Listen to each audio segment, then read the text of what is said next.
తెలుగు రాష్ట్రాల రాజకీయాల్లో 2027 సంవత్సరం ఓ సరికొత్త సంచలనానికి వేదిక కాబోతోందా? అంటే రాజకీయ పరిశీలకులు అవునని అంటున్నారు. 2024లో ఏపీ అసెంబ్లీ ఎన్నికల్లో ఘోర పరాజయాన్ని ఎదుర్కొన్న జగన్, అలాగే 2023 తెలంగాణ అసెంబ్లీ ఎన్నికల్లో పరాజయాన్ని చవిచూసిన కేసీఆర్ ఇద్దరూ 2027 సంవత్సరంలో మళ్లీ ప్రజలతో మమేకమై పూర్వ వైభవాన్ని అందిపుచ్చుకోవాలన్న వ్యూహరచనలో ఉన్నారు. ముందుగా వైసీపీ అధినేత జగన్ ప్లాన్ ఏమిటని చూస్తే, ఆయన 2027లో తాను సరికొత్త చారిత్రాత్మక పాదయాత్రను ప్రారంభించబోతున్నట్లు బహిరంగంగానే వెల్లడించారు.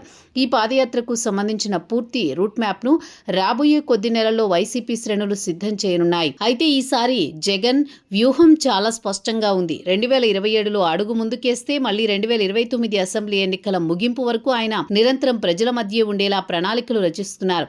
గతంలో 2019 ఎన్నికలకు ముందు జగన్ చేసిన పాదయాత్ర ఏపీ రాజకీయ చరిత్రను తిరగరాసి ఆయనకు బంపర్ మెజారిటీ తెచ్చిపెట్టింది.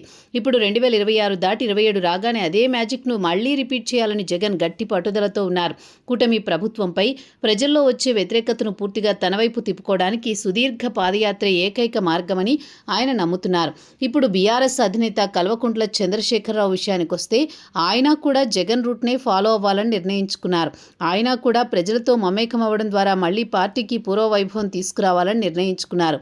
ముందుగా వైసీపీ అధినేత జగన్ ప్లాన్ ఏమిటని చూస్తే, 2027లో తాను సరికొత్త చారిత్రాత్మక పాదయాత్రను ప్రారంభించబోతున్నట్లు బహిరంగంగానే వెల్లడించారు. ఇక ఇప్పుడు బీఆర్ఎస్ అధినేత కేసీఆర్ విషయానికొస్తే, ఆయన కూడా జగన్ రూట్నే ఫాలో అవ్వాలని నిర్ణయించుకున్నారు. 2023 అసెంబ్లీ ఎన్నికల్లో ఓటమి తర్వాత కేసీఆర్ దాదాపు ఫామ్ హౌస్కే పరిమితమయ్యారు. అయితే ఈ నిశ్శబ్దాన్ని బదలు కొడుతూ 2027 ప్రారంభం నుండి కేసీఆర్ సరికొత్త అవతారంలో ప్రజల ముందుకు రానున్నట్లు ఆ పార్టీ కీలక నేత హరీష్ రావు అధికారికంగా స్పష్టం చేశారు.